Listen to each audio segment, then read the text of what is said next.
하나님 말씀 보겠습니다. 오늘 이 아침에 하나님께서 우리에게 주시는 말씀은 에스라서 3장 1절로 7절까지의 말씀입니다. 에스라서 3장 1절로 7절까지의 말씀.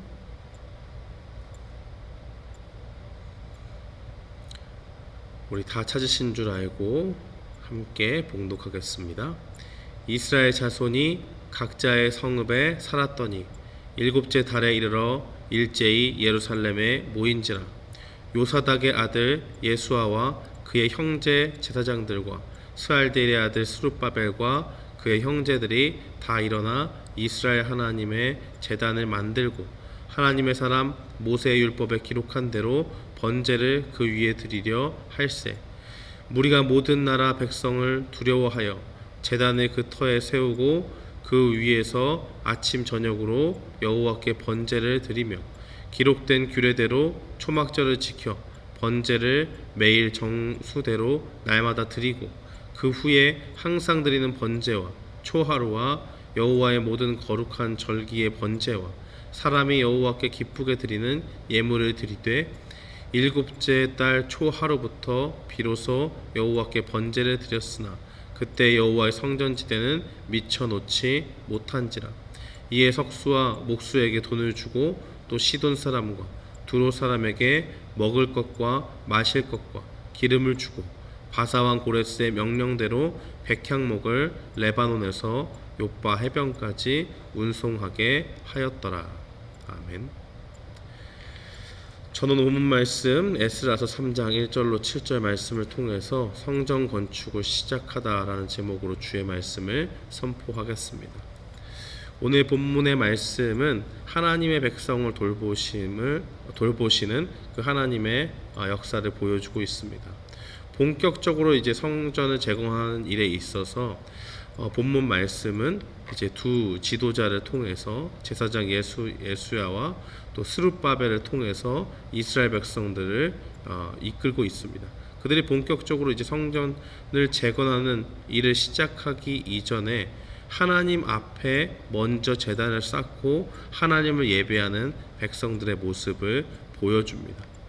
그들은 예루살렘에 돌아와서 일곱째 달이 된 때에 초막절을 지킵니다. 이 초막절이라고 하는 것은 이스라엘의 3대 절기 중에 하나입니다. 하나님께서 이스라엘 백성들을 광야에서 지내게 하셨을 때에 40년 동안 그 광야에서 그들을 지키시고 먹이시고 입히시고 하신 그 은혜를 기억하고 감사하는 절기입니다. 지금 이스라엘 사람들의 처지는 광야에서 사는 그 백성들의 삶과 다르지 않습니다. 광야에서는 사람이 하는 일들로 살 수가 없습니다. 사람이 자기의 어떤 노력을 통해서 물을 만들어내거나 땅을 경작해서 음식을 얻어낼 수 있는 땅이 아닙니다. 한마디로 이 광야에서 산다라고 하는 것은 하나님의 돌보심이 없이는 살 수 없는 곳이요, 그 광야 가운데서 사는 사람들은 온전히 하나님만을 의지해서 하나님의 돌보심 아래에서만 그의 생명을 보존할 수 있었습니다. 성전의 재건을 위해서 고국으로 돌아온 사람들은 이 포로된 하나님의 백성들 가운데서 그들을 지켜주실 그 하나님을 바라보기 원했습니다. 하나님의 돌보심으로 그들은 포로길을 지나서 고향 땅에 돌아왔습니다. 그러나 예루살렘의 모습은 어떻습니까? 이전에 다윗의 궁과 같이 솔로몬이 지었던 성전과 같이 화려한 모습들은 다 사라지고 이제 초라한 모습밖에는 남지 않았습니다. 이전의 영광은 사라지고 폐허가 된 모습입니다. 비록 포로된 곳에서 돌아와서 하나님의 백성으로서 하나님이 맡겨주신 일들을 감당하기 위해서 성전을 재건하기 위해서 그들이 그 땅으로 돌아왔지만 그들에게 보여지는 것은 예루살렘의 영광된 모습이 아니었습니다. 그러나 이 백성들은 그 폐허가 된 그곳에서 좌절하지 않았습니다. 그곳에서 성전을 재건하기 위한 그 일들을 마쳐 시작하기 전에 하나님을 예배합니다. 제단을 쌓고 초막절을 지킴으로써 광야에서 지켜주시고 공급하신 그 하나님이 바벨론에 포로된 상태에서도 지켜주신 하나님이 이제 자신들을 이 폐허가 된 예루살렘 땅에서 다시 하나님의 일들을 하고 성전을 재건하는 일들 가운데 하나님이 마찬가지로 지켜주시고 보호해 주실 것을 기대하면서 나아가는 겁니다. 그들은 비록 열악한 환경에 있었지만 하나님을 예배하는 일을 가장 먼저 하고 그들의 삶을 하나님이 지켜주시기를 바라고 있습니다. 3절 말씀해 보니까 무리가 모든 나라 백성을 두려워했다라고 그렇게 말합니다. 정확한 이유는 알 수 없지만 성전을 건축하는 일에 위협을 느꼈을 것입니다. 그런데 그들의 반응이 재밌습니다. 사람을 세워서 경비를 강화하고 다른 나라 사람들이 자신들을 어떤 식으로 위협하는지 대처하고 나아가는 것이 아니라 아침 저녁으로 하나님을 예배했다라고 그렇게 이야기합니다. 그렇습니다. 이 사람들은 두려움의 순간에 믿는 사람들이 어떻게 반응해야 하는지를 보여주고 있습니다. 그들이 하나님의 일을 한다고 하고 성전을 재건하러 왔을 때 다른 민족들로부터 오는 위협이 있었습니다. 그들은 두려워할 수밖에 없었습니다. 그러나 그들은 가장 먼저 인간적인 방법을 세우는 것이 아니라 아침 저녁으로 하나님을 만나고 예배함으로써 하나님이 이 모든 두려움의 상황들 속에서 자신들을 지켜주시기를 의탁하고 있는 것을 바라봅니다. 사랑하는 성도 여러분, 우리가 살아가는 이 땅에서 우리를 두렵게 하는 것들이 얼마나 많이 있습니까? 삶의 두려움이 다가올 때에 우리는 어떻게 해야 되겠습니까?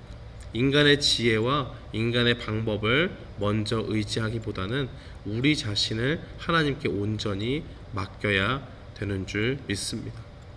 오늘 본문에서 이스라엘 백성들이 보여주듯이 하나님의 백성을 지키시고 돌보시는 하나님께 모든 것을 맡겨야 됩니다. 우리가 다른 것보다도 먼저 하나님을 예배하고 하나님의 선한 손길에 우리 자신을 맡길 때 하나님은 그 가운데서 우리를 완벽히 지켜주시고 보호해 주십니다. 이스라엘 백성들은 광야에서 지켜주신 그 하나님, 포로된 그 바벨론에서 지켜주신 그 하나님이 오늘 우리에게 역사하시는 하나님이십니다. 하나님은 우리가 온전히 주님을 바라고 나아갈 때에 하나님께서 우리를 지켜주시겠다 약속하시고 하나님의 백성으로 우리를 만들어 가시고 인도해 주신다는 사실입니다.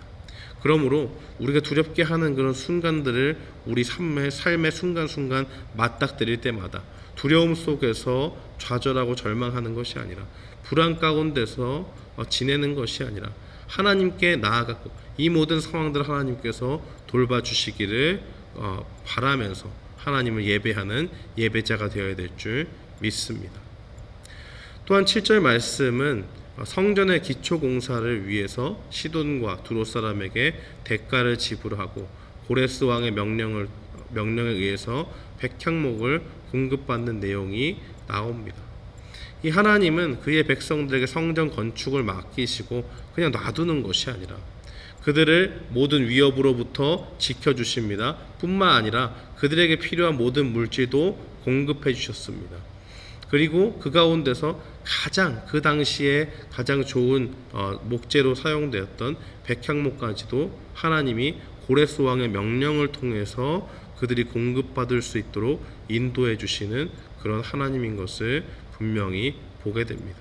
사랑하는 성도 여러분, 우리가 하나님 앞에 모든 것을 맡기고 나아갈 때에 하나님은 이만큼 우리를 책임져 주시는 분이라는 것을 본문 말씀은 분명히 보여주고 있습니다.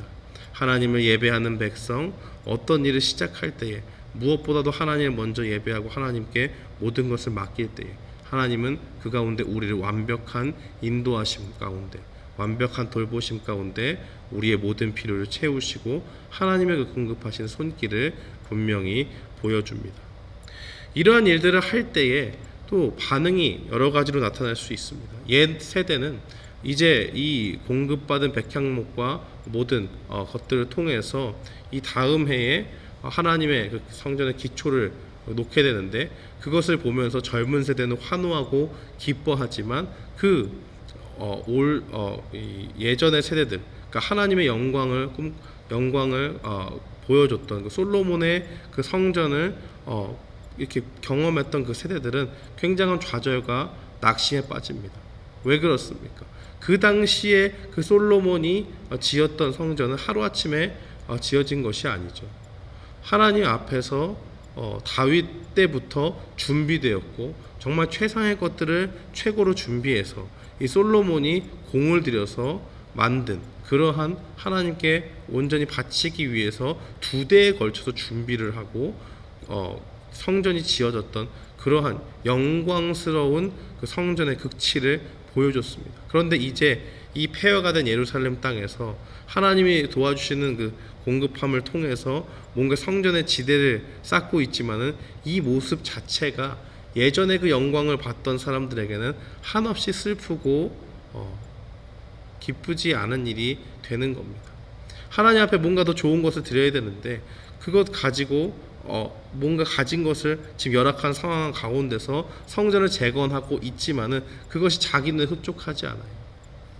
안타까움이 있는 것이고 아주 기쁘지 않은 것은 아니지만 예전의 영광에 비하면 아무것도 아닌 그런 모습들을 보면서 실망하고 그 마음의 안타까움을 표하면서 대성통곡을 하는 그러한 안타까운 심정이 담겨져 있습니다.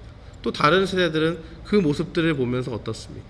이전에 하나님의 성전이 무너졌던 그 일들을 기억하면서 이제 하나님이 새로운 일을 시작하시는구나 하면서 기쁨 가운데 있는 것을 보게 됩니다.